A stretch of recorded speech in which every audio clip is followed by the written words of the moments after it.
AITA for exposing my wife's secret at church after she turned the court against me. I am 35 years old, and 9 years ago, I married my wife, Jessica, who is now 34. I knew she was a committed Christian when we met, and that was never an issue for me. I was raised in the church myself, and while I wouldn't say I've completely lost my faith, I don't practice it with the same intensity one once did. She always has, and we never had a problem with the difference in our levels of devotion. I admired her for having such strong convictions.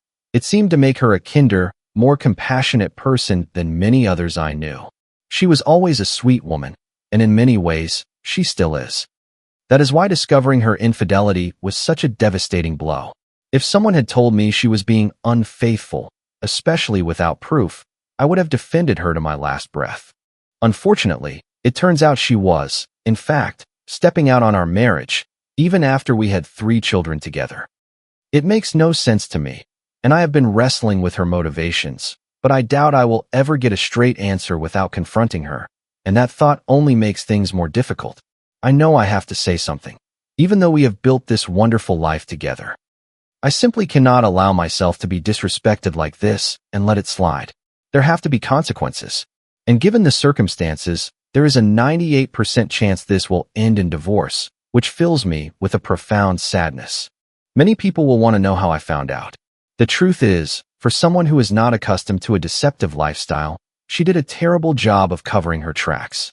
I wouldn't call her naive, but she tends to see the best in people and doesn't have a sneaky bone in her body.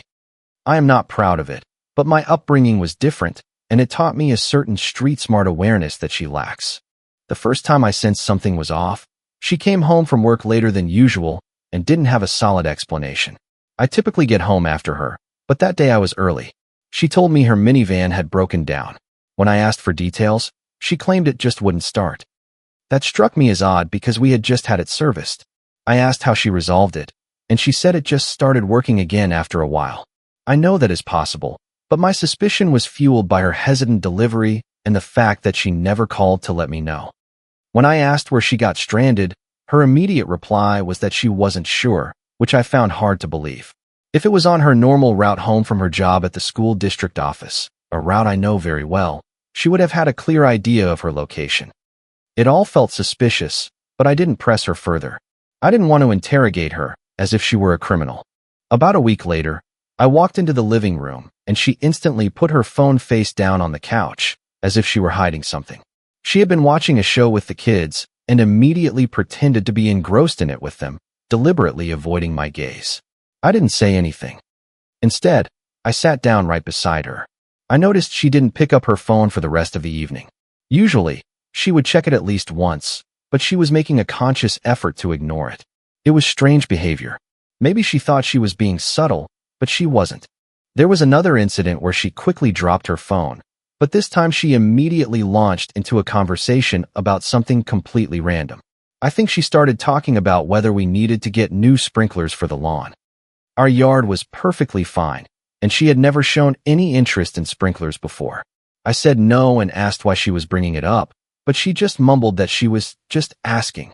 I stayed in the room with her, though not right next to her. This time, I saw her shift her body, so there was zero chance I could see her screen. When I got up and pretended I needed something from the cabinet near her, I saw her glance at me nervously as her fingers flew across the screen. By the time I was behind her, she was just swiping through her phone's home screen menus. That was the moment I became truly convinced something was wrong. When she came home late again, she had a more plausible reason, but it still didn't add up completely. The thought that she might be cheating became a real possibility.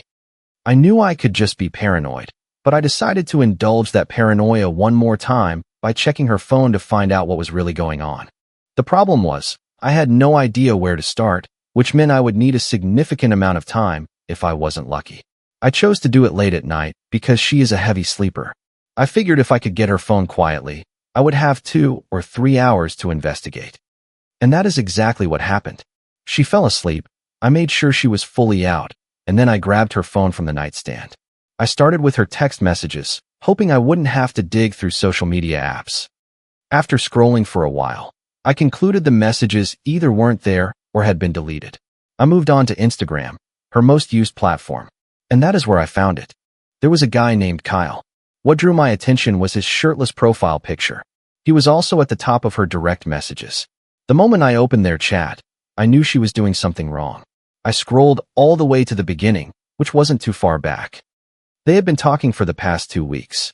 From what I could tell, it didn't seem like anything physical had happened yet, but it was clear she had crossed a major line.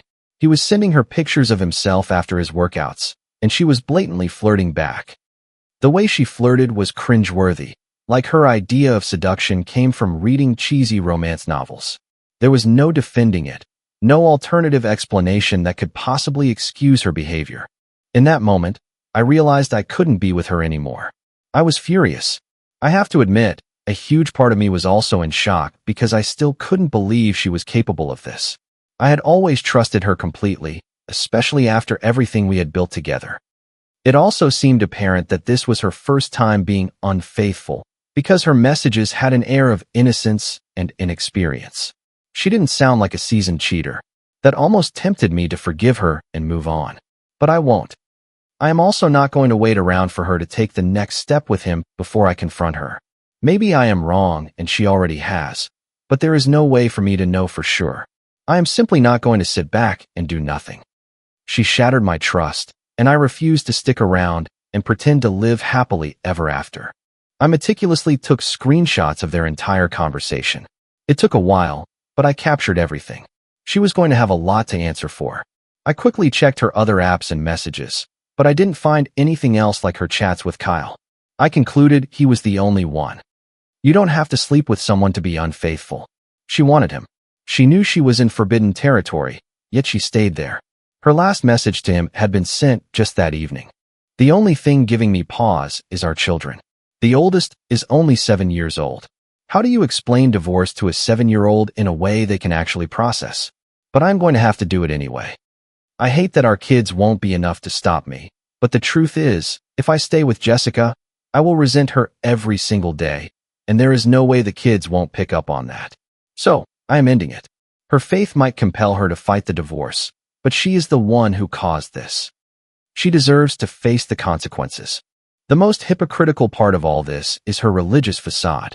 She goes to church every Sunday, talks about values, and presents herself as a moral pillar of the community, all while sending inappropriate messages to some guy on Instagram. Faith doesn't shield you from the fallout when your actions contradict everything you claim to believe. Anyway, on to the first update. To recap, my last post was about my devout wife, the woman I thought was a model citizen, engaging in flirtatious and deeply inappropriate chats with some guy on Instagram. I discovered it because she was terrible at hiding that something was amiss. I checked her phone, found everything, and made an appointment with a divorce attorney as soon as I could. I knew that taking that step would solidify my resolve to go through with it. My determination had started to waver because of the kids, even though my logical side knew it was the wrong reason to stay. Plenty of children grow up in 2-household families and turn out just fine. Obviously, that wasn't the future I wanted for them, but weighing the pros and cons, trying to endure a broken marriage wasn't the best option for anyone. The divorce attorney was a great person to talk to. He acted as a bit of a counselor, reminding me that forgiving this kind of behavior now probably wouldn't prevent it from happening again. That helped me feel more secure in my decision. Once I had paid the retainer and the legal process was ready to begin, I decided to confront Jessica. I arranged for my brother to take our kids for a playdate with their cousins, so it would just be Jessica and me at home. She had no clue what was coming. She was even joking about how we had the house to ourselves and could have some fun. I shut that down immediately, telling her we needed to have a serious talk. A look of concern washed over her face. I asked for her phone, and I could see the moment of recognition in her eyes. Naturally, she refused. I asked her why, especially if she had nothing to hide. She said she didn't want me violating her privacy. I pointed out that we were married, so there was really nothing she should be hiding from me unless it was something she shouldn't be doing. She hesitated, then handed me her phone, but she stood right over my shoulder to watch what I was doing. I started by opening her text messages to throw her off. She looked nervous but didn't move. I glanced at 3 conversations and then went straight to Instagram and opened her direct messages. She immediately snatched the phone from my hands. I just laughed. She repeated that she wasn't comfortable with me violating her privacy. I asked if there was something she didn't want me to see, but she denied it, insisting there was nothing to hide. She then asked if I would let her go through my phone the same way, and I said yes. I even offered to trade phones for a full day so she could look through whatever she wanted. She didn't take the offer, of course, because she had everything to hide. I told her there was no point in continuing the charade. I explained that I had already seen the messages between her and Kyle and had documented them, so there was no chance for her to erase the evidence. She looked completely distressed. Her first questions were, "When did you check my phone? Why would you do that?" I told her she had been acting strangely, and since I had known her for over 10 years, it wasn't hard for me to notice. "You shouldn't have checked my phone. That's not right," she said. I laughed at her audacity, telling her she was focusing on the wrong thing. She was trying to frame my act of checking her phone as a greater transgression than her infidelity. That is when she finally addressed the real issue. Almost reflexively, she said, "I wasn't cheating on you. I didn't cheat." I asked her to explain how she could believe that when she had so clearly crossed a line. I challenged her to ask her friends and family how many of them would agree with her. "I didn't sleep with him. It never happened," she insisted. "It was all just for fun. There were no feelings involved." I asked her to show me the part of their chat where they mutually agreed it was all just for fun. I told her to reread their conversation with an objective eye and then tell me again that it was harmless. She took her phone and began scrolling, refreshing her memory of exactly what they had been saying. I am sure as she read it, she was realizing just how bad it looked from my perspective. I asked her if she would be perfectly fine with me sending messages like that to another woman. For the first time, she showed a sliver of honesty, admitting she wouldn't be happy.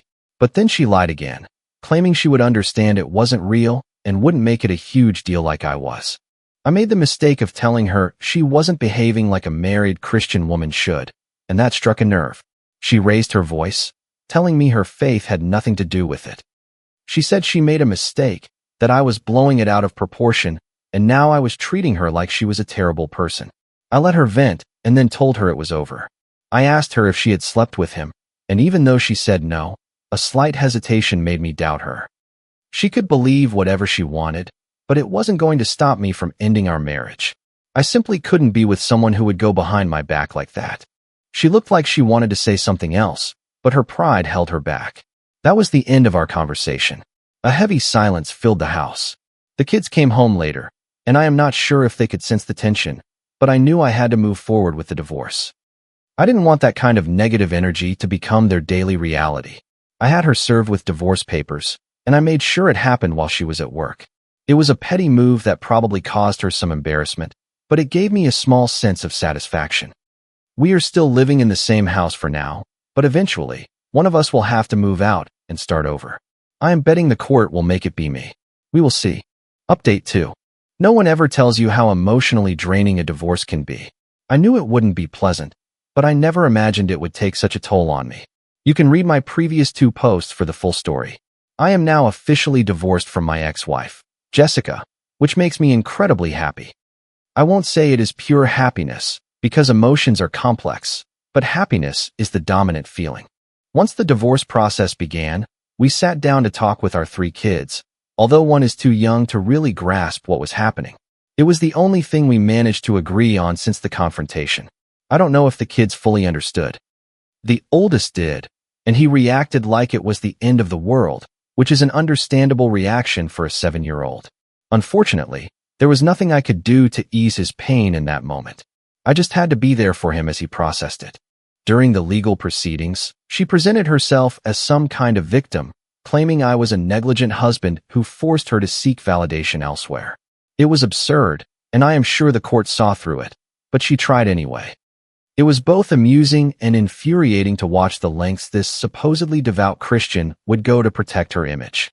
The difference between us is that while I have my own flaws, I don't use my faith as a badge of moral superiority. In the end, we were awarded joint custody, which is what I expected. The house went to her, to no one's surprise. It is one of the realities of the system. Courts often favor the mother in these situations, regardless of the circumstances. The rest of our assets were split fairly evenly.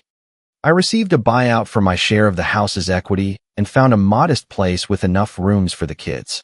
We had to start co-parenting like 2 responsible adults, But I admit I held a massive grudge, especially after the lies she told about me in court. So, I decided to fight her narrative with the truth. I have to say, I was on an emotional edge when I did this, and looking back, I certainly wouldn't repeat the stunt. But I am glad I did it. One Sunday, when the kids were with me, I dropped them off with their grandmother and then drove to Jessica's church. I don't think she saw me come in, as I took a seat near the back. I waited patiently through the entire service. Right as it concluded and people began to stand, I stood up and announced that I had something to say. I suppose I got away with it because I had been quiet and respectful up to that point. I pointed directly at her and told the entire congregation that she had been unfaithful to me with a man she met on Instagram, and that was the reason we were divorced. I knew I had to do it before she had a chance to spin her own version of the story to her community. I said that anyone who wanted to see the proof could speak with me outside. It was short and to the point, which is why no one had time to stop me. I walked out and stood by my car for a few minutes.